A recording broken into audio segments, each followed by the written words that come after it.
نشسته در حمام سرتان را بشویید، خانمایی که موخوره دارید، خانمایی که موهاتون کم پشته، خانمایی که موهاتون بلند نمیشه، بنشینید سرتون رو بشورید. این علمیه.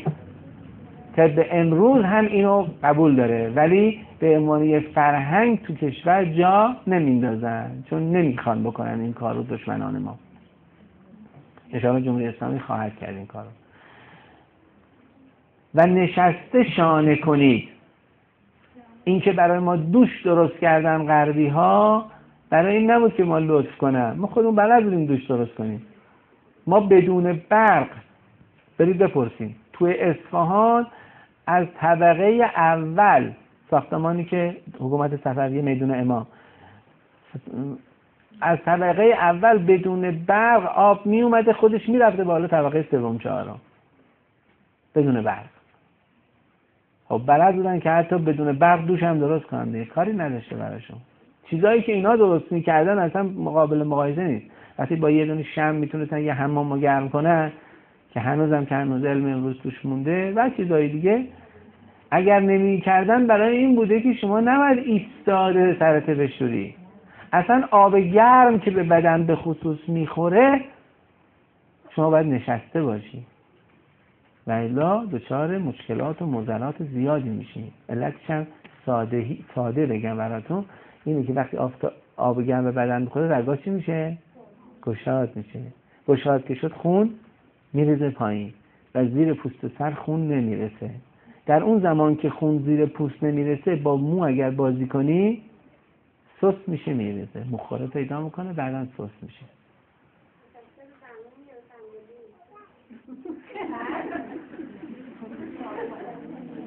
اگه ایستاده به بندنات که بهتره که.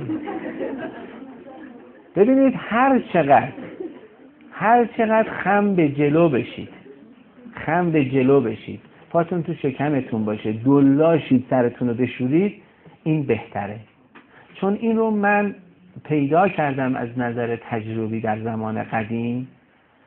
کسانی که قهرمان بودن زمان قدیم، پهلوان بودن، میخواستن بیان تو شهر با دندانشون، با دندان یک حیوانی رو بلند کنن از زمین، یا الاغی رو با موهاشون میبستن به کمر یه الاغ رو از زمین با مو بلند میکردن.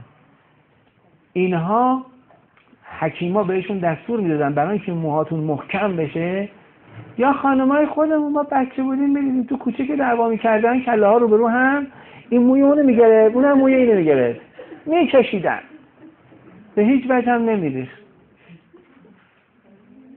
ولی الان دست بزنید به موی هم دیگه رفته. اون وقت چرا سفت میشد؟ برای این اون حکیم به اونا دستور داده بود که شما دلاشید به طرف پایین، فشار شکمتون بیارید، خون بزنه به صورتتون. اومد تو این حالت موهاتون رو بگیرید، هی اینطوری بکشید، این ریشه هاش سفت میشه. اونا نمیان به ما بگن که ایستاده سرتون رو بشورید تا موهاتون بریزه، میان دوش درست میکنن، خودت میری وای. نیم ساعت طول میکشه زیر آب گرم و شستنتون که بدن آماده بشه، پختش از درون آماده بشه به دفع کردن سما بیاد بیرون. درست طوری تنظیم کردن، یه سکو هم نذاشتن تو حمام ها. کف حمام ها این بارم طوری درست نکردن که کفش گرم باشه. میتونن همون شیر آبی که میخواد بده دوش درست کنی، همون شیر آبو بگن آقا میخواد از کف حمام رد شه، این شیر رو اینطوری یه چند تا دور بزنه به کف، بعد بره بالا که این کفو گرم کنه که تو بتونی بشینی. کاری کردن که شما تو حمام نتونی مطلقا بشینی. اون نیم ساعتی که منتظر میخوای بشی تازه سم از بدنت بیاد بیرون، انقدر خسته ای خودت هم نمیدونی علت خستگی چیه. علت خستگی اینه که سر پایی هی میخواد دری زود بزنه بیرون از حمام. اگر بمونید بیش از نیم ساعت توی حمام و حمامتون گرم باشه، تازه چرک شروع میکنه به بیرون آمدن، یعنی سموم میاد بیرون.